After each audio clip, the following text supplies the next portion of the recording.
Nah, jalur pesawatnya seperti apa? Kemungkinan tim-tim tersebut akan turun ke kotanya masing-masing karena banyak sekali kemungkinan saat kita bermain PUBG Mobile. Dan kini dia, Erangel yang pertama. Selamat menyaksikan, ternyata dari garis pesawatnya berada di area sebelah kiri. Dan kalau kita ngelihat dari kecenderungan circle-nya di PMPL saya ini sering banget di kiri, Bang Flo. Betul, kita bakal lihat kali ini dari arah circle-nya itu sering ke arah kiri. Tapi belakangan ini Sans, kalau diperhatiin banyak yang nge-center baru nge-shifting ke arah kiri atau ke kanan. Jadi kalau lihat kemarin dari weekday itu nggak jauh-jauh dari lapangannya Snaya dan juga Ruins. Ya. Jadi awalnya itu center, ntar baru mental-mental ke kiri kanan. Tapi kalau minggu pertama itu malah sebaliknya. Dari awalnya udah ke Lipovka atau ke Gergopol, mentalnya semakin jauh lagi. Jadi kita bakal lihat kali ini meta untuk di Super Weekend kali ini seperti apa atau mungkin bakal lebih ngimbang. Karena kalau kita bandingin dengan minggu-minggu awal, terlihat circle-nya udah nggak segalak lagi dibanding awal-awal ya. Iya. Udah nggak banting-banting kayak awal-awal dari PMPL saya. Kita melihat juga ternyata NFT. Tim yang baru bermain ini adalah match pertama NFT bermain di Super Weekend PMPL SEA Championship Season yang keempat. Mereka turun di arah Mount Stelber. Di arah Gunung Stelbernya berada di sana, mungkin akan coba melakukan scraping juga di area dekat Kameski. Karena kita tahu bersama sebenarnya di utara Stelber yang akan diisi oleh Spavel itu juga banyak compound. Betul, itu enak banget sih. Itu biasa menjadi juga pilihan dari berbagai tim, termasuk tim-tim yang susah masuk ke arah kota mereka ataupun nyampe ke arah kota mereka. NFT, gue nggak tahu ini mereka lagi mapping atau enggak, karena kan mereka sering banget pindah-pindah kota. Ya. Wajar kalau mereka menggunakan ronde kali ini khusus untuk melakukan mapping. Misalnya kita nggak punya rumah nih di Renggel, kan keambil tuh dari arah Novonya oleh BN United. Ya udah kita cari rumah baru nih yang kosong.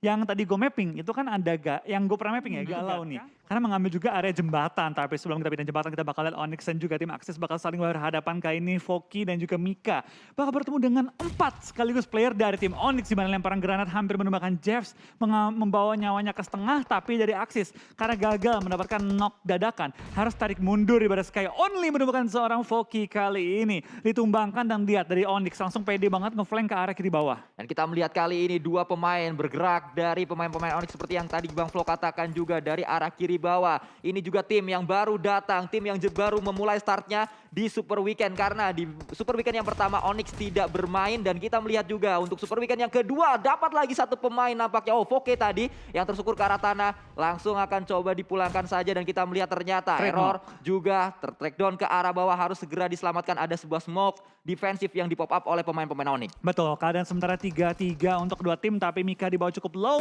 Dimana Heinup lagi mencari confirm knock-nya kali ini, tapi belum sampai ditumbangkan kembali player yang dia berhasil knock. Heinup menyadari bahwa ini fight yang cukup sulit dimenangkan, sedikit tarik mundur, kembali menyatu dengan seorang kacang susu di mana Mika terus memberi pressure di bagian sisi kanan dari fight-nya. Ya, sulit keadaannya nampaknya untuk pemain-pemain Axis. Mereka sadar mereka harus segera bergerak dan kali ini dengan 3 kendaraan yang berbeda menuju ke arah bukit seberang dari bukit yang tadi. Mungkin saja fight jarak jauh akan coba dilakukan oleh kedua tim tersebut. Namun kalau kita melihat juga ada Four Rivals yang tadi berada di arah rumah rotinya. Betul, tapi kita bakal lihat juga dengan tim-tim yang sudah rotasi, cukup center, mengambil kompon-kompon yang ada dalam area circle-nya. Tentu ini akan membuat tim-tim yang masih ada di pinggiran circle harus punya PR yang lebih berat. Termasuk juga dari FaZe Clan yang masih di area Gatka kali ini. Vintorsen kawan-kawan sudah mulai bergerak juga, mereka sementara punya, ternyata terlihat tuh 4 kendaraan. Di mana Korpai sudah membuka jalan ke arah perbukitan dan sudah mengatakan bahwa oke, aman. Ya, karena tadi Korpai sudah touchdown terlebih dahulu turun dari kendaraannya sehingga dari 3 pemain FaZe Clan yang lain langsung datang ke area ini juga melakukan setup di sana, berada di area high ground. Bahkan Mr. Five juga sudah mendapatkan kali 6 tadi, sangat-sangat membantu pastinya dari vision yang dimiliki oleh Mr. Five. Betul, NFT pun sudah mulai rotasi kali ini dari kanan atas Stalber, muncul-muncul di bawah. Dan ini seperti rotasi biasanya NFT. Ya, betul. Ini yang menjadi sesuatu yang sangat menarik juga untuk NFT. Biasanya mereka juga mengambil area ini, tapi bedanya mereka dari Novo, dari kanan bawah menuju ke arah jembatan kanan, lalu menyusuri area pantainya. Betul, ini mah sama aja ujung-ujungnya gitu kan. Ada di bagian pantai-pantai juga mengambil komponen besar dan sekarang sudah melakukan setup untuk circle kita yang ketiga yang kali ini sudah mulai OTW menutup. Tapi apakah waktu yang dimiliki NFT untuk melakukan rotasi sama? Karena kan jaraknya jauh juga kalau dari Betul. Mostelber. Beda kalau mereka harus rotasi dari arah Novo Repno ya. Ini juga yang pastinya harus diperhatikan oleh NFT dan kita masih terus melanjutkan Fluket dengan DP-nya tadi melakukan sebuah open fire menuju ke arah lawan-lawannya namun belum ada sebuah knock yang didapatkan. Tapi kalau kita melihat dari area circle-nya kembali membanting ke arah kanan kali ini. Betul, ini banyak mengambil perbukitan yang dapat diisi oleh tim RRQ, APG dan juga seberangnya ada EVOS. Dan kali ini juga ada area-area open field yang ada diisi oleh tim Axis. Sebenarnya kita bakal lihat dari tim MSC juga langsung rotasi menuju ke bagian-bagian open field. Di mana mereka sudah melewati area selatan dari Pochinkinya menuju ke open field yang tampak ya bakal mereka mainkan pinggir-pinggirannya terlebih dahulu. Sedangkan NFT, ya mereka terlihat main pelan-pelan aja. Tapi mereka juga pasti juga mempertimbangkan sih. Posisi mereka ada cukup jauh dari zona, tapi yang mereka mau lewatin adalah tempat-tempat yang cukup panas diperebutkan oleh tim-tim, yaitu pinggir-pinggiran dari farmnya. Ya pasti yang akan coba dibuka kali ini oleh seorang Spavel. Tadi turun dari kendaraan terlebih dahulu, membuka skopnya untuk membuka apakah ada lawan-lawannya di depan sana nampaknya cukup aman sehingga melanjutkan perjalanan lagi dan kita berpindah ke arah yang lain. Nyaman sekali pemain-pemain dari MS Chonburi bahkan sudah mendapatkan sebuah compound kali ini. Dua lagi akan coba split berada di area bukitnya. Betul, mereka sudah menyebar dan lagi coba nih untuk masuk lebih center lagi dalam area circle. Sementara area mereka sudah dipastikan kosong, mereka sudah melakukan scouting juga tapi terlihat pinggir-pinggiran circle lainnya. Ada dua tim yang sudah langsung berhadapan antara FaZe Clan dan juga dari tim Secret. MSC pun langsung mengambil high ground, membuka sedikit space untuk tim FaZe Clan ambil bagian low groundnya. Tapi tentu itu tempat yang cukup berbahaya karena high ground advantage dipegang oleh MSC. Ya Fredo menjadi pemain kunci juga untuk tim Secret saat dia bermain. Sangat luar biasa performa untuk tim Secretnya juga kita melihat kali ini. Dua pemain di belakang akan coba melakukan backup. Namun Kid juga melakukan flank ke arah sebelah kiri dari pertahanan FaZe Clan. Dari sisi lain kita melihat Baonam baru saja bergerak dan sudah ditunggu ternyata oleh dua pemain Infinity. Betul, kita bakal lihat dari tim BN tampaknya mengalami apa yang pernah dialami oleh tim NFT. Dihalangi di bagian jembatan, tidak dikasih lewat dengan bebas dan sekarang BN punya PR yang cukup berat karena mereka kalau lewat itu pasti jadi bahan tembakannya tim Infinity. Kalau mereka nggak lewat tentu mereka akan menghabiskan waktu cukup banyak di bagian jembatan.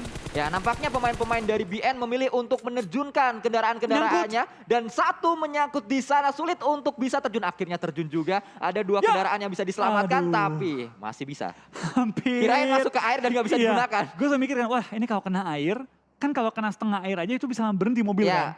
Gue udah mikir, wah kena setengah berhenti nih. Itu paling bete. Ketika mobil itu masih bisa lu naikin, masih ada di bagian atas air, tapi nggak bisa gerak karena udah kerendam sebagian mobilnya. Ya kita melihat juga kali ini nampaknya Kapon dikirim untuk menjaga area dari seorang Gotani dan juga satu yang berada di sebelah kiri. Nyangkut satu kendaraan tidak bisa diselamatkan lagi namun nampaknya akan coba diikhlaskan saja karena masih ada dua lagi yang dimiliki oleh Baonam United. Betul, tapi nggak cuma Infinity, tampaknya dari VPE juga mengambil keuntungan di mana ada dua pemain dari tim BN. Kali ini dikunci di bagian luar area circle. Ada satu yang kenok dan tambah lagi knocknya. Dua player yang kenok oleh tim VPE. Ravenclaw juga untuk ngejaga sisi belakang dan ngejaga sisi belakang sudah dipenuhi oleh dia. Dijaga jalur dari tim BN. Sangat baik apa yang dilakukan oleh seorang Ravenclaw, bahkan tadi meledak pemain-pemain dari BN terkena ledakan oleh kendaraannya maksud saya. Dan kita berpindah ke arah dua pemain BN yang tersisa. Akan coba melakukan hal yang sama karena mereka mendapatkan sebuah momentum di saat Logan tersungkur ke arah tanah. Swaps juga menjaga area ini. Melakukan sebuah tembakan juga Mela dari sisi lain. Namun datang dua pemain dari BN cukup berani melawan satu pemain yang masih bisa nembak yaitu Nuzi. Melemparkan sebuah granat dilemparkan meledak di sana dan ternyata belum meledak tapi sudah pulang duluan. Betul, tapi Infinity juga kehilangan player mereka kali ini dan sekarang mereka harus bertahan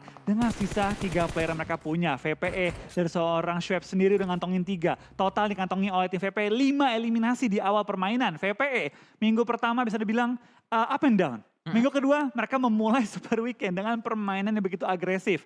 Kata siapa? Butuh zona buat menang. Ya, VPE nggak butuh zona.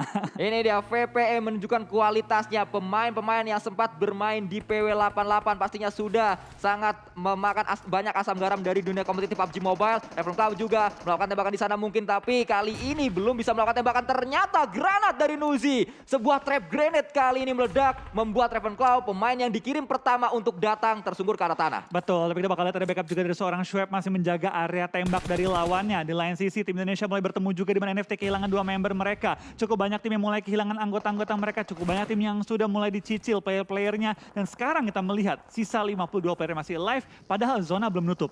Ya, zona belum menutup namun banyak sekali pengikisan massal yang terjadi. Sebuah granat yang dilemparkan oleh Nuzi belum bisa mendapatkan seorang Fluket. Mundur terlebih dahulu pemain-pemain dari VPE. Namun dari sisi lain For Rivals, pemburu ternyata diburu oleh seorang Jeff. Ya, kita bakal lihat circle pun sudah mulai bergerak. Tim yang ada di pinggir circle sudah mulai maju ke depan. Onyx sudah mengantongi 4 eliminasi tapi hanya menyisakan 3 player mereka. EVOS, BTR juga bertemu kali ini. Kita bakal lihat kali ini dengan zona yang mengecil. Semua tim akan tubur-tuburkan termasuk juga FaZe Clan dan juga Geek Fam yang akan perang tepat di ujung zona tapi masuk ke play zone. Ya, kita melihat kali ini mereka juga tersungkur ke arah tanah karena tadi granat yang sangat on point sekali dilemparkan oleh salah satu pemain dari FaZe Clan. Datang kali ini 4 pemain FaZe Clan. Vintores ternyata tadi granatnya. Satu pemain Sen OP melakukan tembakan kembali dengan sebuah M4 kali 3 digunakan. Namun terbakar satu pemain Geek Fam tersebut dan tersungkur ke arah tanah karena sangat sakit sekali Tonike dengan UMP-nya. Melihat pemain-pemain dari Geek Fam pun rata dipulangkan seluruhnya. Betul, kita bakal lihat kali ini tampaknya 43. 8 player tiba-tiba menghilang dalam waktu yang cukup cepat dan sekarang kita bakal lihat 14 tim tersisa. Area kali ini bukan pertama kita lihat, cukup sering kita lihat zona-zona yang menuju ke arah pom bensin, tapi tentu dengan 14 player masih alive. Ini masih banyak banget tim yang bertahan meskipun banyak juga tim dengan keadaan yang cukup terpukul kali ini. Ya, kita melihat ternyata pergerakan yang dibangun oleh RRQ Ryu berdekatan dengan pemain-pemain Eagle Esport. NFT dipulangkan ke arah lobby dari sisi lain karena fight yang terjadi di sana. Namun kita melihat juga Parajin melemparkan sebuah granat terlebih dahulu. Dikokang terlebih dahulu kali ini lempar ke arah depan mencari seorang Asa. Namun ternyata harusnya masih ada jarak di antara Asa dan juga granatnya ya. Sudah meledak dan belum memberikan damage yang berarti. Betul, tapi kita bakal lihat ada fight yang mulai terbangun juga di antara tim RRQ dan juga 2E. Tapi Axis join the fight di mana Parajin tertumbangkan kali ini. Mengalami sedikit keuntungan bagi tim RRQ tapi masih terjepit juga. Belum sepenuhnya aman. 2 player knockout dengan lemparan Nerpeko yang begitu tepat. Dan tampaknya Nerpeko berhasil memulangkan tim 2E ke arah lobby juga. 3 eliminasi bagi tim RRQ. Tapi sekarang harus fight dengan tim APG. Ya, 3 eliminasi sudah dikumpulkan. Bahkan tidak ada pemain-pemain RRQ yang dipulangkan. Kita melihat juga itu dia. 2 sudah terknockdown bahkan 3 dan kembali. RRQ tidak ada. 30 detik 2 tim dipulangkan oleh mereka. Yes, ini dia RRQ kita lihat di Indonesia. Sekarang sudah bermunculan juga 6 eliminasi kantongi kali ini. One by one kita lihat dari tim RRQ mulai mengamuk di minggu super weekend kita kali ini. Minggu kedua. Sangat luar biasa, ini dia yang kita tunggu-tunggu, start yang sangat menjanjikan oleh RRQ Ryu. Walaupun mereka terlambat untuk memulainya, tapi tidak ada kata terlambat untuk memulai berjuang. Itulah yang dilakukan oleh RRQ Ryu. Mereka terus berjuang saat ini. 6 elimination menjadi bukti bahwa mereka siap untuk menghadapi super weekend yang kedua. Kita berpindah ke arah yang lain. Ternyata Gotani sedari tadi memang menjaga area tower ini. Betul,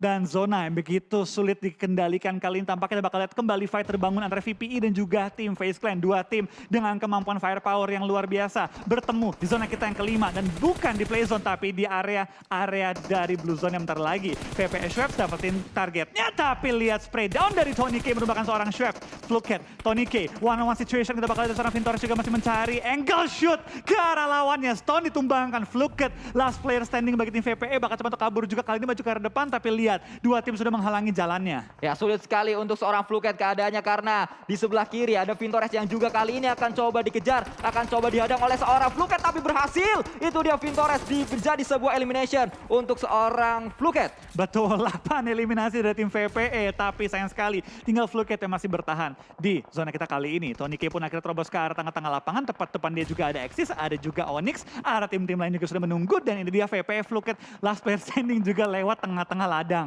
Sulit keadaannya meledak di sana tapi ternyata Tonike yang mendapatkan sebuah knock ke arah seorang Error. Jeff akan coba dicar juga dan 2 didapatkan oleh seorang Tonike tapi Tonike dipulangkan karena ada granat yang juga dilemparkan oleh pemain Onyx. Sangat luar biasa apa yang dilakukan oleh Tonike. Tapi Tonike last man standing bukannya goyang malah makin garang. Menumbangkan 2 player dari tim Onyx yang benar-benar menunjukkan skill individu dia luar biasa kuat. Tapi sebelum kita melihat tim-tim lain tampaknya 2 tim Indonesia bakal fight juga di mana tampaknya 3 tim Indonesia bakal fight di sisi yang sama. Di mana ada tim BTR, ada EVOS, ada tim RRQ semua bersebelahan kali ini. Ya, kita melihat juga Ryzen tersungkur ke arah tanah kembali. Sebuah civil war yang terjadi dan ternyata kali ini dimenangkan oleh EVOS Reborn. Betul, gantian kali ini ya. Tapi kita bakal lihat kali ini juga masih ada 2 tim Indonesia yang bertahan. Ada tim EVOS, ada tim RRQ. Tapi RRQ mengalami kesulitan karena sekarang mereka tidak mau harus maju ke depan. Harus nabrak ke arah tim Axis yang masih menjaga area shake dan juga split kedua angle yang berbeda yang pasti akan menyulitkan tim RRQ untuk fight.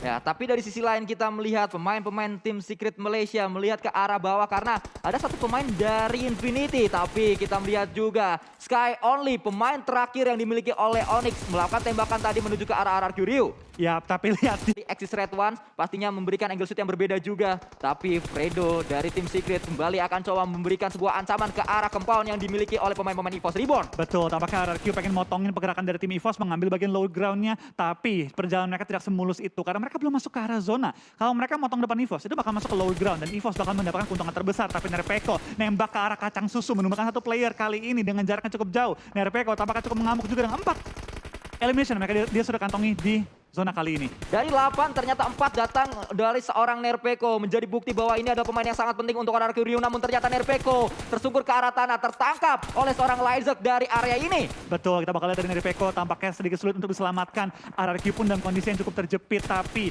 dengan kondisi zona kali ini mereka mau nggak mau harus coba nge-clear atau maju sedikit lebih jauh dengan mengandalkan 14 dan juga asap.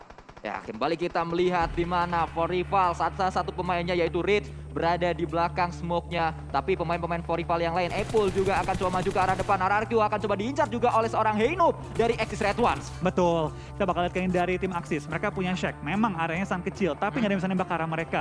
Tapi kalau gue jadi tim RRQ, sekarang Shack ini menjadi inceran gue sih. Kalau gue jadi mereka ya, karena mau tidak mau gue harus coba nabrakin. Tapi sulit keadaannya karena RRQ kendaraan mereka sudah meledak satu persatu, membuat mereka hanya bisa mengandalkan paling nggak ada satu kendaraan yang masih bisa dipakai sebenarnya. Betul, tapi baik lagi, resikonya gede banget. 3 orang atau kendaraan yang sama, dan kayaknya mereka mau coba trading sih. Betul. Asa dari tadi coba nembakin terus ke arah mereka, tapi tampaknya dari Mika ketahuan terlebih dahulu. Ini membuka juga kesempatan bagi tim RRQ untuk maju ke arah depan karena tinggal satu lawannya lagi. Tapi lihat EVOS, lihat TS, sudah mengisi pinggiran circle dan akan berperang menghadapi satu sama lainnya. Ya, kita melihat di atas ada seorang Mato, di bawah ada Fredo, akan coba diincar oleh 4 pemain dari EVOS Reborn. Melaju ke arah atas, Fredo, ada sebuah jumpsuit juga tadi dilakukan oleh satu pemain yaitu Matoy, turun ke arah bawah namun belum berhasil. Kali ini mundur terlebih dahulu mungkin pemain-pemain dari tim Secret, namun Fredo fiktifisnya dengan Beryl mencari satu pemain yaitu Lyzek. Ini dia akan kita lihat Lyzek yang bermain dengan sangat luar biasa di weekdays akan kembali menunjukkan kemampuannya berhadapan dengan tim Secret Malaysia. Betul, kita bakal lihat seorang Fredo terus bergocek kiri dan kanan mencari targetnya, tapi kita bakal lihat kali ini Red Face membawa lawan yang cukup low. Fredo kembali low untuk kedua kalinya. Matoy masih terus menjaga angle entry dari tim EVOS. Ya, sulit sekali keadaannya, namun ternyata dari sisi lain For Rival lah yang mendapatkan satu pemain dari tim Secret. Ini menjadi sebuah momentum sebenarnya untuk EVOS bisa memulangkan pemain-pemain dari tim Secret karena tersisa satu pemain saja. Matoy akan coba ngacir, ditembak juga dengan M4 kali 4, akankah berhasil kali ini? Sangat mau HP dan meledak di sana, dipulangkan oleh seorang Microboy. Betul, dari top 3, 2 tim Indonesia masih bertahan juga. Ada EVOS, ada tim RRQ, dan For Rivals ditekan habis-habisan oleh tim EVOS kali ini. Tapi lihat dari EVOS, dengan jumlah anggota yang mereka masih punya, tampaknya kill demi kill mereka kantongi kali ini. Dan EVOS langsung maju ke arah tim For Rivals, memberikan kali ini kesempatan bagi tim RRQ untuk melakukan revive juga. Feeling gue ini bakal top 2 Indonesia sih. Ya, akan kita lihat karena Yes. dari segi For Rival langsung dipulangkan begitu saja, dan berarti match pertama di hari ini, match pembuka akan didapatkan oleh tim Indonesia. Sebuah spray juga dilakukan, tumbal satu persatu pemain-pemain dari RRQ, dan winner chicken dinner didapatkan oleh EVOS Reborn. Yes, pembuka minggu kedua langsung disabet 1 and 2.